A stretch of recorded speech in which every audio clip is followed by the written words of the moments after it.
Thank you. I've been listening in, and and I think it's important that we consolidate views. Let's be honest. Our problem started in 1652 when Jan van Riebeck came here with his three ships in the Western Cape. And at that point in time, and I'm going to just skim over for purposes of not wanting to get into too much detail and regurgitate history. But what then transpired at that point in time is they landed in the Khoisan land, which was the Western Cape, including other elements of or other portions of our country. And what they did was they implemented what we call a divide and conquer strategy. Now, that's why you'll find Limpopo, you have Venda, Shangan, who, by the way, themselves there alone, when we look at tribalism, the Vendas are fighting with the Zongas, for instance. Then you've got the Eastern Cape, Makosa. Then you've got Northern Cape, you've got Northwest.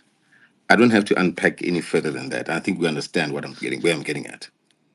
But it was a divide and conquer on the basis of them knowing very well that if we're to be a unity, it was going to be problematic for them. And that's how what we then call what this country was named, the USA. Remember, this country at one point was called the USA, right? The Union of Southern Africa, where you have the British and the Afrikaners, in this case, consolidating and say, let's form a government. And they were apportioning allocations of land to themselves. And I think this is important that we understand why we find ourselves even talking about tribalism today. When in actual fact, there's no tribalism. By the way, it is designed by those that are not wanting us to unite.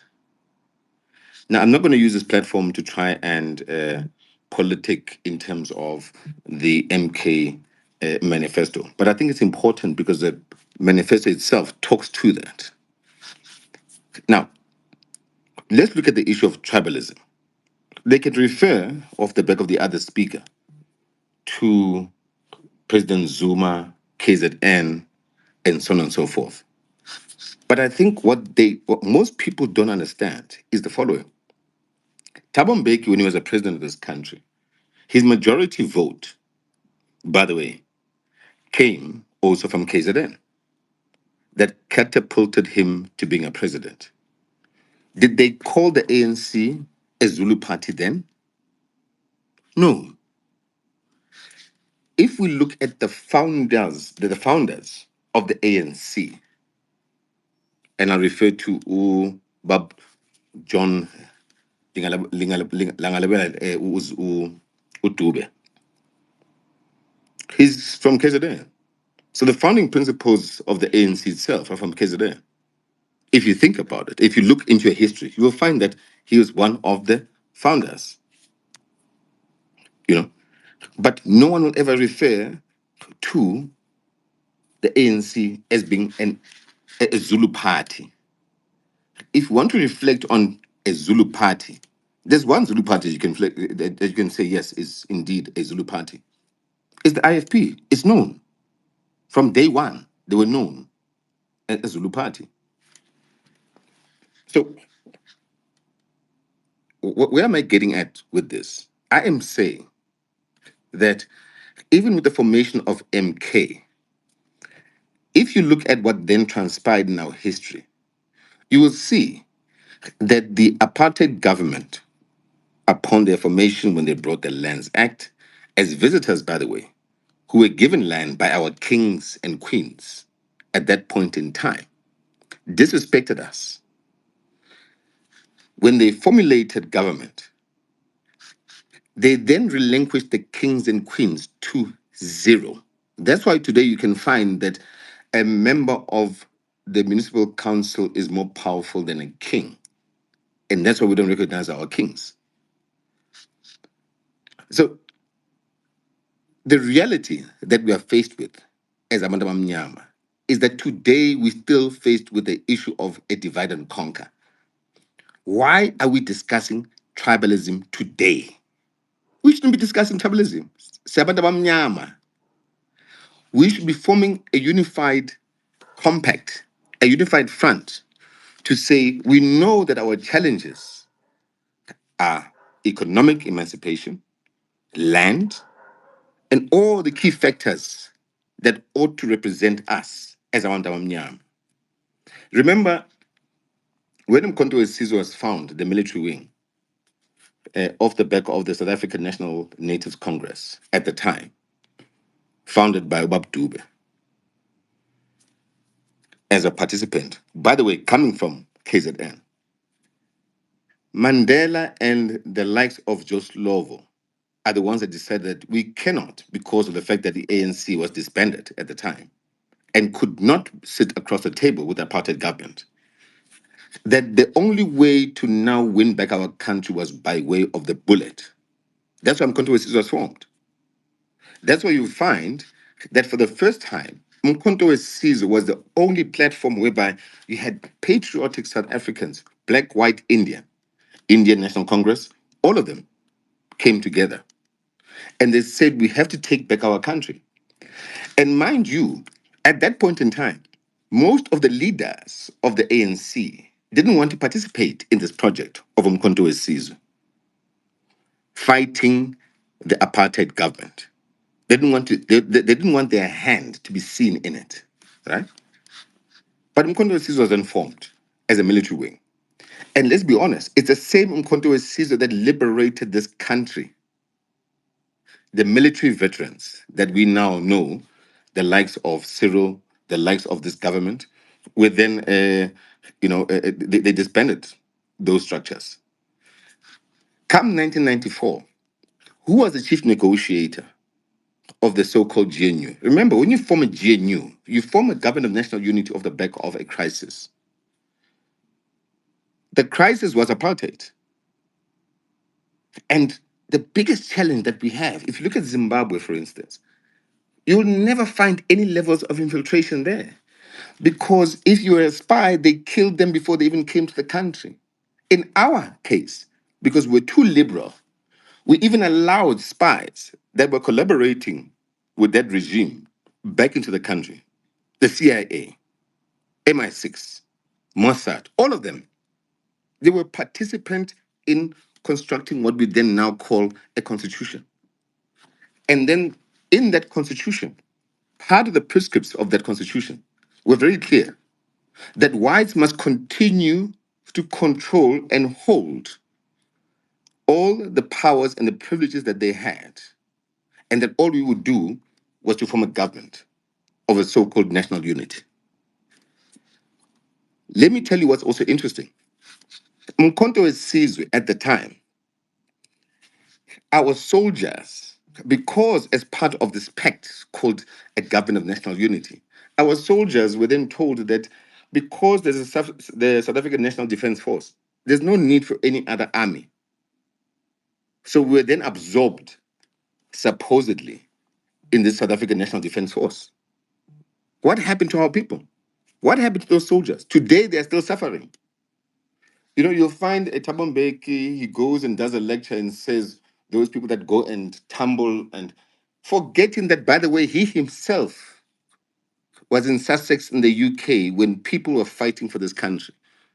It's sad that so many of our leaders have lost what our agenda is. And our agenda, let's be honest, as Black people, is ancestral. Because the South African Native Congress was led and formulated. Yes, the likes of Abu Dube came through, but it was our traditional leaders. Go to the UK. Does the UK have a constitution? The UK does not have a constitution because the UK belongs to the king or the queen. The land, everything belongs to the king or the queen. When a government is formulated in the UK, The prime minister goes and sits with the king or the queen to then inform them of the government of the day. But yet today, here in this country, Tina, we are sitting with the constitution. Whereas during apartheid, they had what they called parliamentary sovereignty, where the will of the people, don't forget at that point in time, we could not vote. So it was the will of their people. Why can't we, in this case today, also bring in the will of the people being what dictates the laws and then being reflective of what the people want to see happening in this country?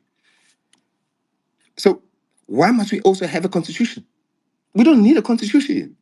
The will of the people that determines how parliament is constituted is what defines and what must define everything else. Remember, judges today, let me be clear, are lawyers. They became advocates. Advocates, they become judges. They are not voted in. None of you here can tell me that you voted a judge in. But yet, they can change the laws within parliament or reverse the laws within parliament that are decided by the people that voted a specific political party in. And we decided that. All of you that voted for a particular party, a political party, you liked their policies and you wanted those policies to be enacted in law. But let's face it, it is the same constitutional court that is going to reverse that. The rights of water, for instance, which were called Irrigation Act rights during apartheid. Today, in this new dispensation, you then find a situation whereby the minister himself of water affairs can't even take the rights from an individual who owns the rights for Jozini Dam to give water to the community. Why? He took them to court. What's protecting him? The Constitution. What is in there? What we call the sunset so-called clause. So he still remains with those rights. Whereas the minister was saying, let's bring in or institute water reforms, whereby we allow people to apply for rights. Today, the same individuals, by the way, the white monopoly capital, are taking all those rights and they're consolidating them into what we call a water bank. Water is the number one most scarce resource. You know, we can talk about the issues of land and so on and so forth. Yes, we want our land back. It's ancestral. And we know that there is below and above economic value to our land, agricultural above, below resources. But here's the reality: you cannot farm or implement an agricultural program without water. And they know that. Now, going back to the Western Cape, when we talk about the issues, the Western Cape has got a lot of our closer people who find themselves there. But, you know, it's a migration, by the way, most people don't know, that comes from the Eastern Cape. And they find themselves in the Western Cape looking for opportunities. Why would they do that? It's because the Eastern Cape is a poverty stricken province.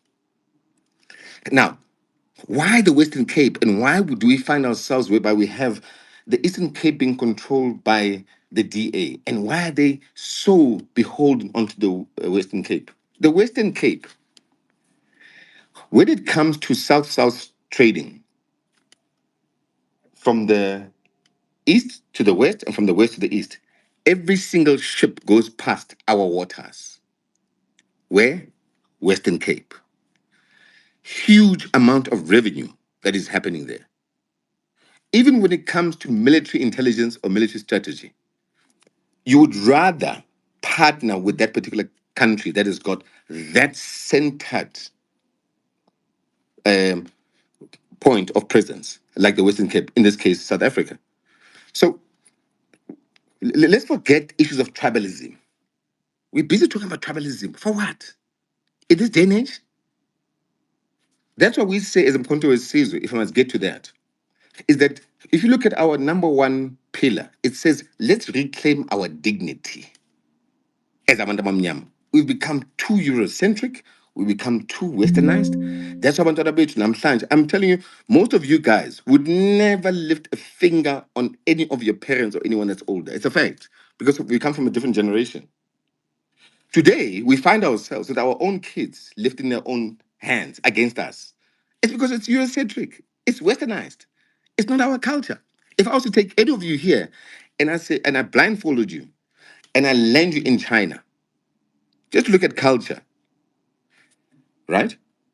I land you in China and I unblindfold you. You would know you're in China. But why? Because it's Chinese. I can do the same thing. I take you to Cuba, blindfold you, unblindfold you there. You'll know you're in Cuba.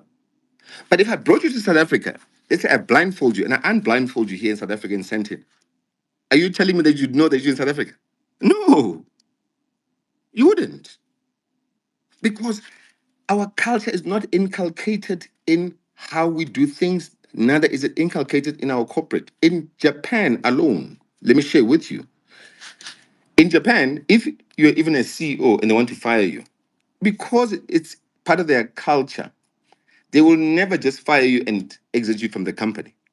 You'd end up being a manager or a secretary from being a CEO because it's not a part of their culture. You see, it's about sustainability and living to the culture and the principles of who we are, and which is what we have lost. That's why today we find ourselves here debating about tribalism. Why are we debating tribalism? Why? We can't be debating tribalism today. We need to be looking at about how do we consolidate as all political parties, as all black people, because we've got a bigger agenda that we must address, which is to emancipate our people, the future of our country, our own children, all of you here, your own children. Do you believe in this state of the country that we even have a future? We don't have a country. We've got nothing. That is a fact. But anyway, I've got so much to say. I'll leave it at that for now. All right. No, thank you, Comrade Nhlamulo, for that submission. I think it was extensive. It was wide, and it basically encompassed a lot that we've been, that we're well aware of, but we need to be reminded of from time to time because we tend to not really factor these type of points in our argumentation. You know, but that said, we do need to ask of you as politicians as well that how do you live that philosophy?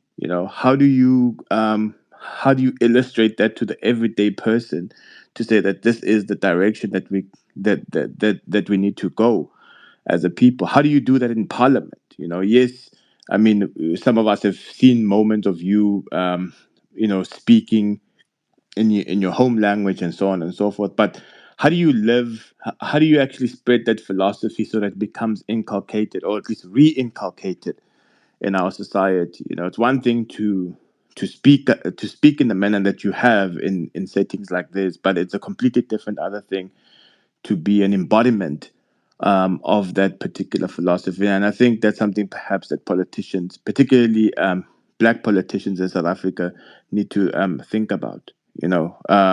We can't be on the one moment be exposed to, well, at least from an ordinary person's perspective, seeing politicians living as quote unquote, liberals from the West, and then in the next moment telling people that, oh, they need to be humble and live a life of humility, all those type of things. So, but yeah, thank you for that submission. It will be interesting as well just to hear how other people think about it. Malume has been holding on for far too long.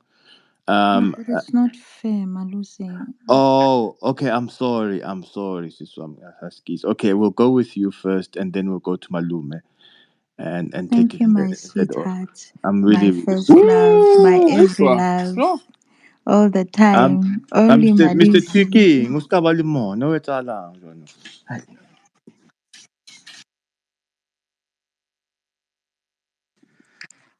Right. Thank you. Thank you. Actually, thank you so much, Malusi. Oh, sorry, And sorry to interject. Before you, yes, Mama. yes, sorry about that. Nhlamulo, can you please stay on the space? If people have questions, so in case people have questions, No would you like to problem. stay on I'm the here. space? Yeah, I'm here. Thank No you. problem. Go ahead, my sister. Thank you, Mama. There was a lot of questions. I think from You our remember sister all the that questions? spoke. Yeah. Wow, it's quite a bit. Okay. Do you want me to recap? Yeah, we can recap some of them so that it will make it easier for you. Okay, let's do it this way. Do you want to ask me a question, then I respond? I think to make it easier. Is that okay? Okay, let's start with the succession one that my sister started with. I don't know whether I don't know how you're going to tackle that, but anyway, that's why you're the spokesperson. Yeah. So let me start by saying the following. Mkhonto Sizwe is not a party based on an individual. Mkhonto Sizwe, yes, needed to garner its power and its vote and the impact it has had off the back of a politician such as Ubabum Sholos, to to to to change the landscape of the political sphere, right? So let's start there. However, let me go back in a bit of history, and that will make people understand why MK. ANC in 1960 was disbanded, and the ANC at that point in time could not sit across the table and negotiate with the apartheid government because they were disbanded. That's why the emergence of, in 1961, on the 16th of December, such as is the case, which is synonymous with the fact that 2023, we then announced MK, the party. But that MK in 1961 was there to win back the country by way of the bullet. Now, why was MK formed? For exactly that. For all South Africans with brilliant minds that wanted to see change, and South Africans that were patriotic to emancipating and liberating our people. So let me start there. Now, in come 2023, 16 December, you now have MK party, where we decided strategically that we're going to announce MK 6 months before. Why do we do that? Because we know that there are so many dynamics that we are fighting against a machinery of government that is controlled by imperialists via Ramaphosa, who's a sellout. So, with that, what do we then do? With MK Party, we then said, let's give a platform to all South African patriotic citizens, such as was the case in 1961 when MK was formed. Now, MK, in of itself, President Zuma knows, and we all know, that he can't, live to 200 years. We all know that. But what I'm calling upon, and what we call upon as MK, is the following: the brilliant minds that are on this space are the ones that should be leading MK. Because MK is not a party based on an individual. Goes beyond President Zuma. What we need to be focusing on is to say, let's get the most skilled people, let's get the most progressive people in this country to join MK. And that is true. Who says you can be president of this country, of the back of MK? Class, Nati, only God, clarity. Who says you guys can't be? Look at me. I was never in politics at all. I was doing my own business, you know, and I was doing oil and gas and IT, and that was me. But when I was called upon, I rose to the occasion. Have I ever been a spokesperson in my life? Never. Did I even understand communications? Never in my life.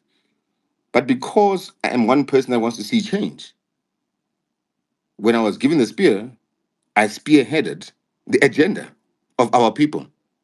But who says that any of you on this call cannot be the president of this country? You see, MK is a platform for civil activism, not politicism. We don't care if you've been in Zambia or Zimbabwe and you fought. No, no, no. We don't. We're out of that. Forget all of that. We are here. We want to change our country. If there are people here that are more skilled than me to do communications, get on board and come and take my role. I want you to do so. If there's I'm anyone, definitely coming. absolutely. If there's anyone that's best positioned to become a deputy president, please, we want you. In actual fact, one of the key elements, when I'm Michelle, is that we want female leaders in the organization. And I'll say it that we don't have enough female representation in MK. But we want the best brains coming from our sisters to be part of MK. So does it mean that MK is going to die after President Zuma is no longer around? No, never. We're not a cope, and we're not any other so-called political party that sees us as a threat. We're not a threat. We're a platform to unify. We're a united front. We want to create a united front for all political parties. I mean, it's been said that we are, enemy number one. And I was asked this question to say, is MK actually enemy number one, as was mentioned? And by the way, Julius Malema and I have got a very good relationship. We work very closely in Parliament. And he actually mentioned me. I remember in one of his pressers, and he said, "No, no, I work very well with Nhlamulo, where we nominated a member of the NCOP on their end, and we supported them. We voted for that person to be the chairperson, and they voted for Dr. Hlophe at the National Assembly to be part of the chairperson of the members' interests and ethics committee. We worked very well as part of the Progressive Caucus. So if there's anyone that's going to say that is MK a threat or is MK enemy number one, yes, they're right. MK is enemy number one. But you see, in politics, you need to understand the following: that there's more than meets the eye in terms of what's said. MK is enemy number one against the so-called GNU, nothing else. Yes, we are number one enemy against the neoliberal, imperialistic, racist regime. That's why we are enemy number one. Anything beyond that, we are not an enemy to anyone else. How can we be an enemy of black people when we're trying to unite our own people? That's why I said we should not be talking about tribalism here. We should be talking about how do we unite as black people. That is what's important. Next question.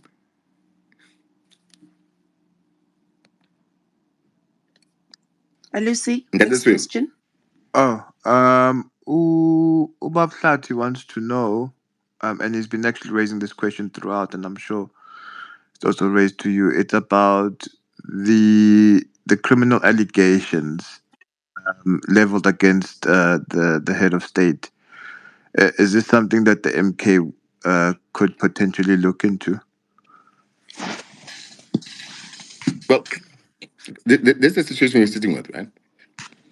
Helen Zille Health made it very clear that the only reason they're part of this so-called GNU or a DA-led coalition, she made it very clear. She said that business came to them as the DA and said, protect Ramaphosa, and funded them. And you must form a government with Ramaphosa. Mind you, let's not forget that it's the same DA that was also pioneering an agenda to impeach Ramaphosa. What made them change? It's because big business went to them and said, by the way, let's protect Ramaphosa. So this is a marriage of convenience. This is, and I refer to it as a conglomeration of parties that are rejected, or should I say, a conglomeration of rejects, whose agenda is to maintain power but not to advance the liberation of our people. That's exactly what it is, nothing else. So remember, 30 years ago, Cyril Ramaphosa was the chief negotiator of the GNU.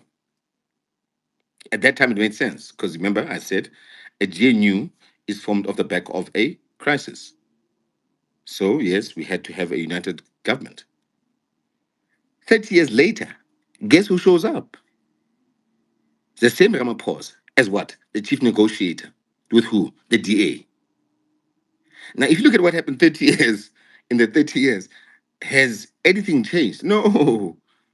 We have the same spy, the same sellout who's here today negotiating what he then calls a GNU, using the organic ANC vote, our people's vote, to give power to racists, to fraternize with racists, and give them power as ministers.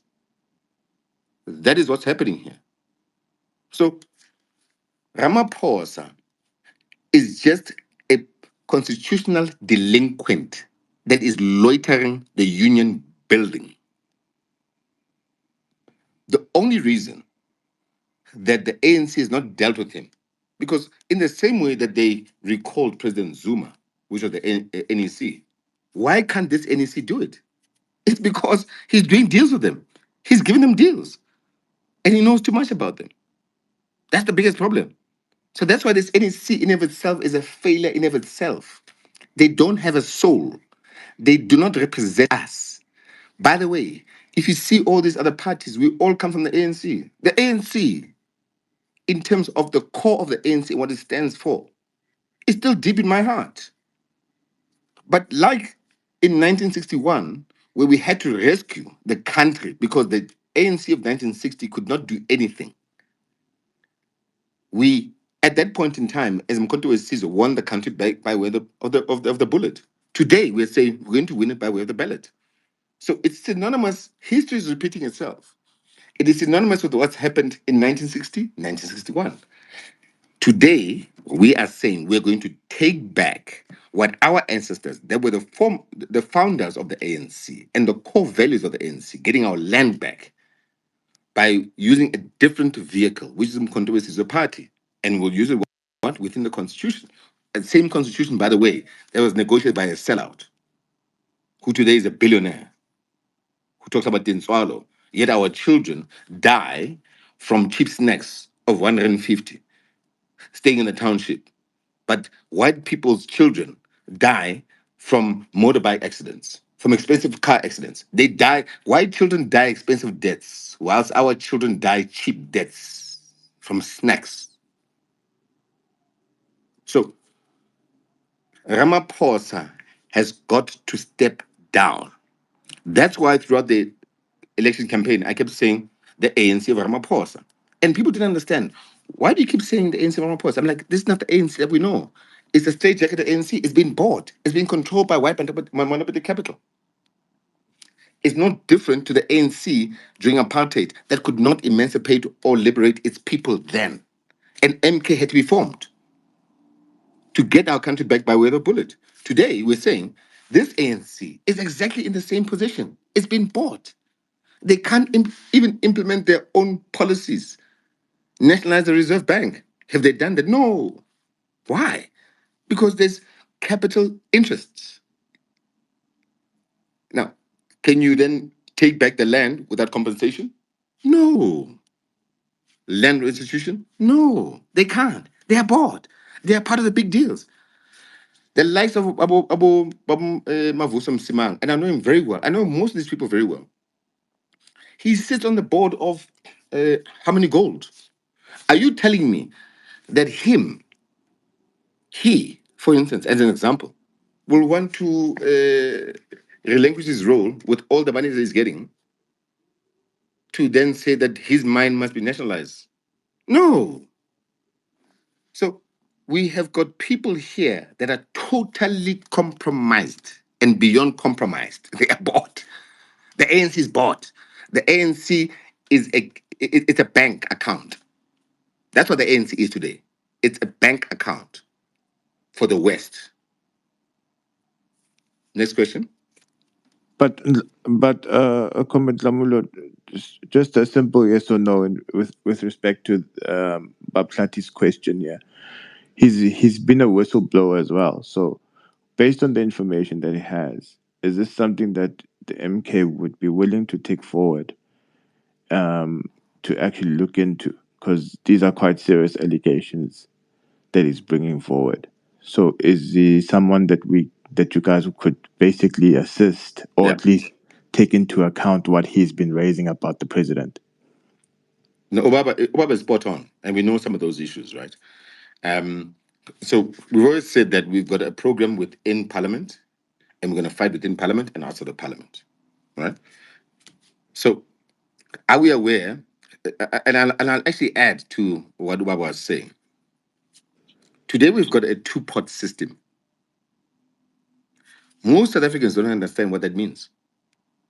What it actually means is that you can now withdraw your future earnings in terms of your investments, okay, and get your cash earnings now, further impoverishing our people. But what they're doing is that they're consolidating it at a national treasury level. To do what? To fund the same IPPs, to fund private sector projects. You see, if you look at all the JSC companies, they are funded off the back of pensions, Government Employment Pension Fund, the UIF, which contributes 200 billion rand a year, compensation fund that contributes 180 billion rand a year to the PIC. And the biggest contributor is close to about 300 billion, which is the GPF, on a yearly basis to the PIC. Now, who does the PIC fund? It funds the Johannesburg Stock Exchange. Who are those people? White monopoly capital. Fact. The same way you still find Steinhoff, who was funded by who? The same PIC. They went and squandered 350 billion rand of our money that's coming off the back of our mothers, our sisters, our aunts, our uncles that are working on a daily basis, contributing via UIF, via compensation fund, via GPF into PIC, who funds what? Who funds their businesses. They get what? Listed. And then what do? They become employees and blue collar workers in the same listed JSC entities. In actual fact, those same blue collar workers are actually shareholders of the companies that they work for, but they don't know it. So, are we aware of this? Absolutely. As MK, what we're saying is the following: we are sitting with close to 3 trillion rand in reserves. When we nationalize the Reserve Bank, firstly, the Reserve Bank is owned by foreign shareholders. Where have you ever seen that our money and the printing of our money is owned by shareholders? And then we want to refer to ourselves as a sovereign company, sovereign country? No, we're not. We're a company for foreigners. And then what you then find is then you have the prudential authority that makes a determination whether you can actually get a license and open up a bank or not. And you know what they do? The barriers to entry, they say, is 250 million rand, which you must just get from somewhere. Give me one person that's black that can go and get 250 million rand to set up a bank, get a banking license. Go figure. Good luck. Why is it that the PIC can take 10 billion rand? And I've used this example before. I said, take 10 billion rand, 100 billion rand actually. 100 billion rand, if you look at it in the scale of 3 trillion, it's nothing.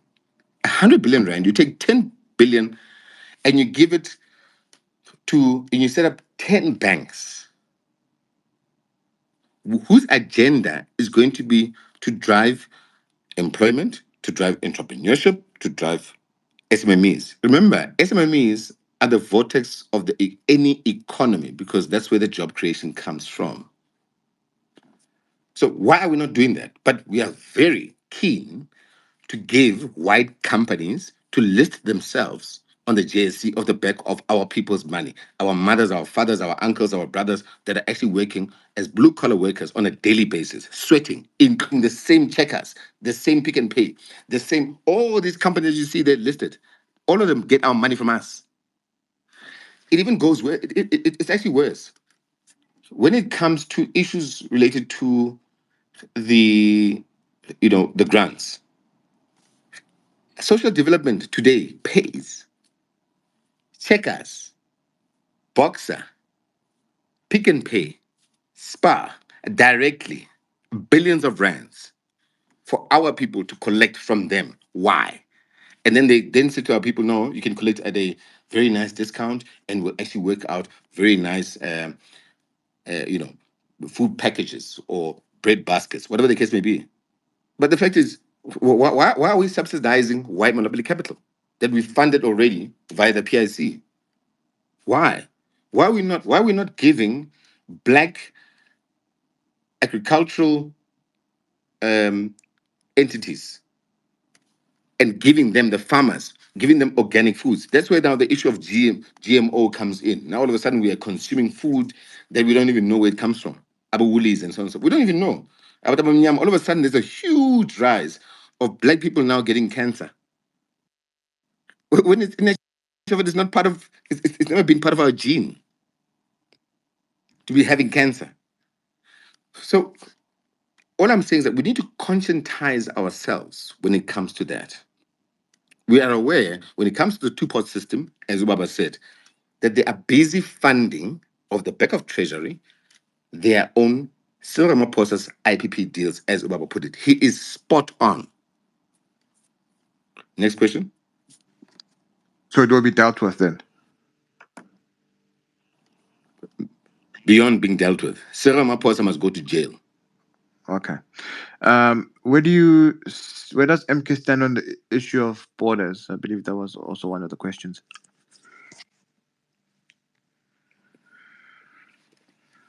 Well, we certainly will not give foreigners, in this case Nigerians, a tourist visa without a passport. I mean, does that even make sense?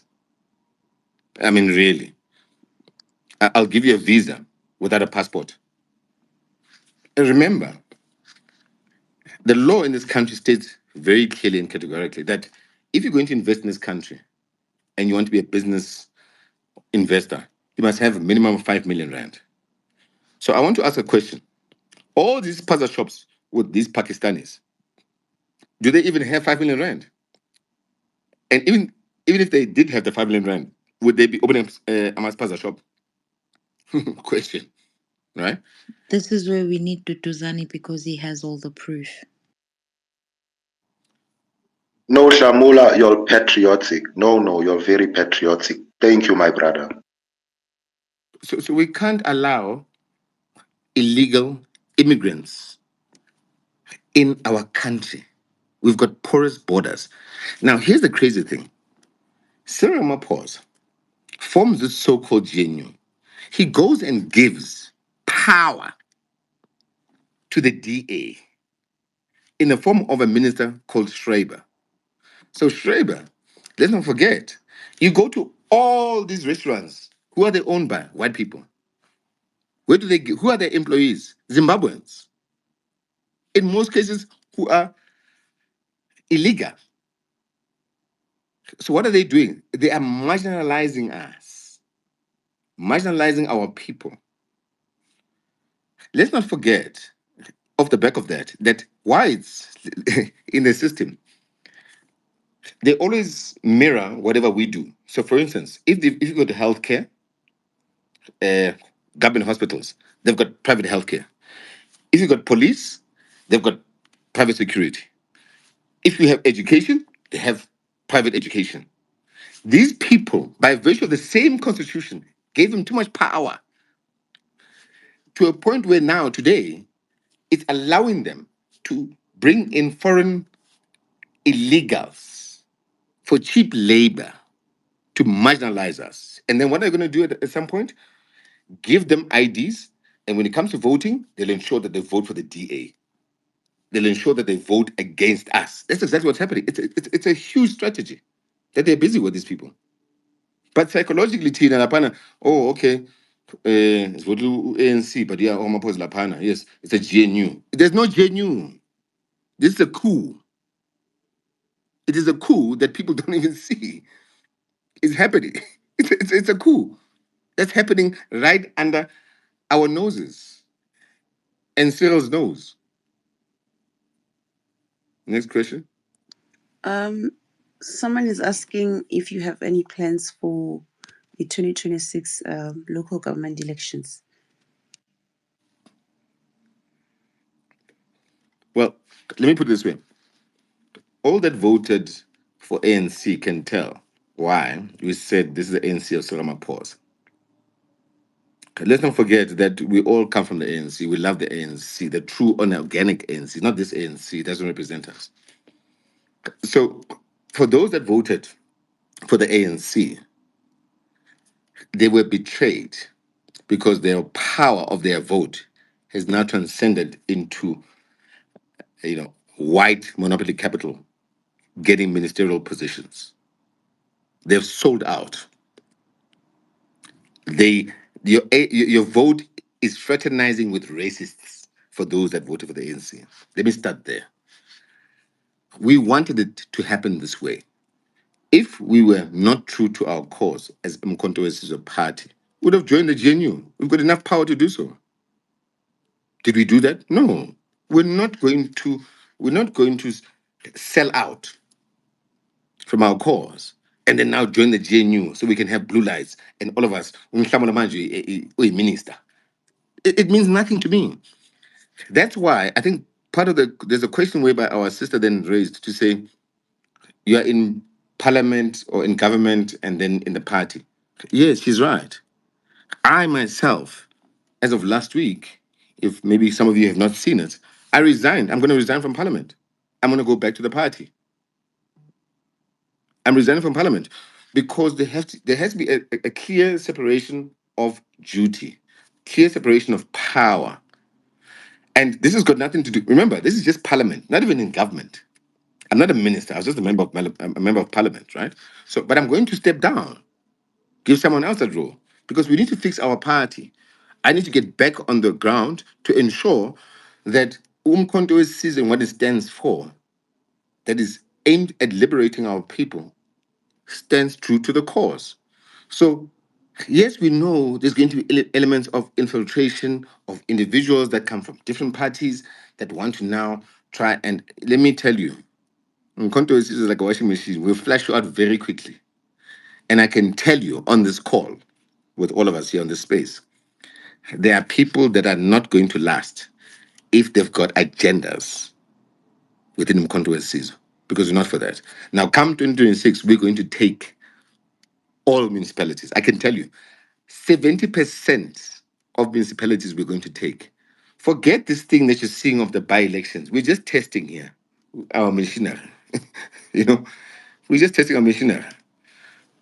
We are focused on the bigger picture. And I can tell you, watch what happens before the end of the year. Let's say by mid-year next year.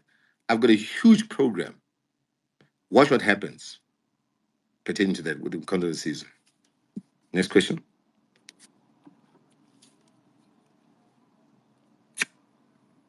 Are we done for questions, co-host? Yes, I think that's it for now. Dr. Deza? Hi, Oh, no. Michelle. Just a quick question. Good morning. Sorry, Michelle, Dr. Des. Comrade Nhlamulo, are you still able to stay a little bit longer, or do you need to leave? No, I'm here. I'm true to the cause. Okay, thank you. Yes. And just by the way, comrade, it's just noting that Comrade Nhlamulo broke his news about his resignation from Parliament on Mr. T Space. We know how some of these journalists go about telling news. Just acknowledge Mr. T in your articles. Thank you. Go ahead.